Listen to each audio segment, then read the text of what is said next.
Assalamualaikum warahmatullahi wabarakatuh. Saya Ika Desi Rahmawati dari kelas A219 dengan NIM 13519100069. Di sini saya akan menerangkan tentang etika penelitian. Etika penelitian yaitu prinsip-prinsip moral yang ditetapkan dalam penelitian. Etika penelitian berkaitan dengan beberapa norma.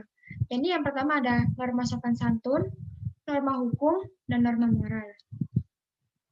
Manfaat mengurus etika penelitian bagi subjek dan peneliti. Yang pertama yaitu bagi subjek penelitian. Etika penelitian merupakan kepastian perlindungan hak asasi manusia. Yang kedua, bagi peneliti, manfaat etika penelitian yaitu untuk menghindari pelanggaran hak asasi manusia atau HAM, publikasi ilmiah pada jurnal terakreditasi nasional maupun internasional, dan sebagai persyaratan untuk pencairan dana penelitian dari pihak sponsor atau pendukung dana. Prinsip dasar dari etika penelitian kesehatan yang pertama yaitu ada beneficence, yaitu mengandung 4 dimensi. Yang pertama, bebas dari bahaya. Yang kedua, bebas dari eksploitasi. Yang ketiga, manfaat dari penelitian. Yang keempat, rasio antara resiko dan manfaat. Yang kedua yaitu ada menghargai martabat manusia.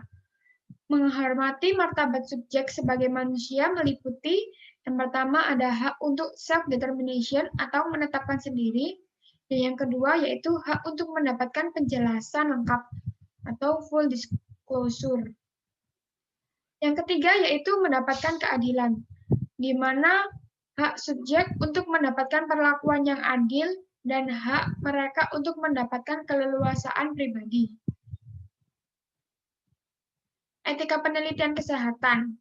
Yang pertama yaitu ada tanggung jawab utama dari seorang peneliti yaitu untuk melindungi hak dan kesejahteraan manusia dan pemanfaatan hewan coba sebagai subjek penelitian.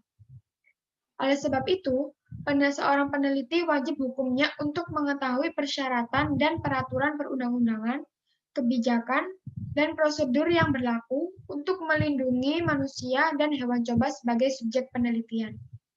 Seorang peneliti juga bertanggung jawab atas penyampaian laporan hasil penelitian kepada Komisi Etik Penelitian Kesehatan sesuai ketentuan yang berlaku. Yang pertama yaitu persetujuan etik adalah persetujuan yang harus dimiliki oleh seorang peneliti yang melibatkan manusia ataupun hewan sebagai subjek penelitian.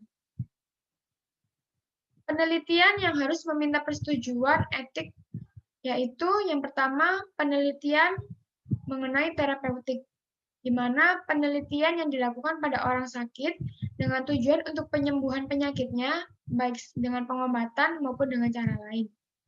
Yang kedua yaitu penelitian non-terapeutik, di mana penelitian ini ditujukan pada manusia yang tidak menyangkut pengobatan penyakit secara langsung.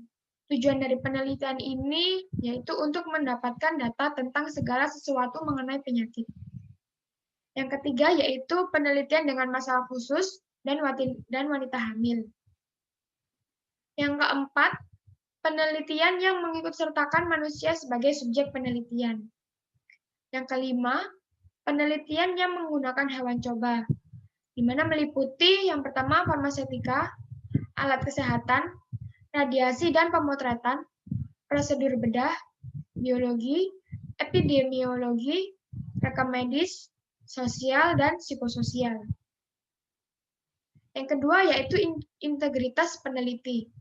Integritas peneliti meliputi yang pertama bermoral tinggi, berperilaku baik dan jujur, adil, bekerja dengan sepenuh hati, dan bertanggung jawab.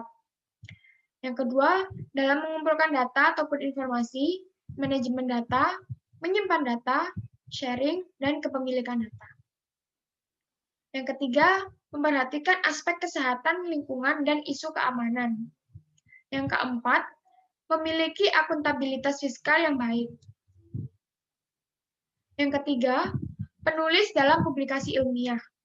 Tahapan setelah selesai penelitian yang menuntut tanggung jawab etik seorang peneliti yaitu ketika menjadikan laporan penelitian sebagai tulisan dalam publikasi ilmiah.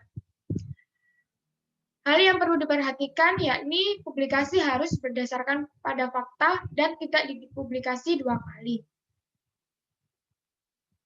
Yang keempat, yaitu tentang plagiarisme. Plagiarisme atau plagiat yaitu perbuatan secara sengaja ataupun tidak sengaja dalam memperoleh atau mencoba memperoleh kredit atau nilai untuk suatu karya ilmiah dengan mengutip sebagian atau seluruh karya dan atau karya ilmiah pihak lain yang diakui sebagai karya ilmiahnya tanpa menyatakan sumber secara tepat dan memadai. Selain plagiat, ada pula istilah lain yaitu copyright, yang lebih menekankan aspek hukum. Pelanggaran copyright bisa dicegah dengan memperoleh izin terlebih dahulu dari penulis aslinya, sedangkan plagiat masih perlu menimbang aspek lain lagi. Demikian penjelasan tentang etika penelitian dari saya. Apabila ada salah, mohon maaf. Wassalamualaikum warahmatullahi wabarakatuh.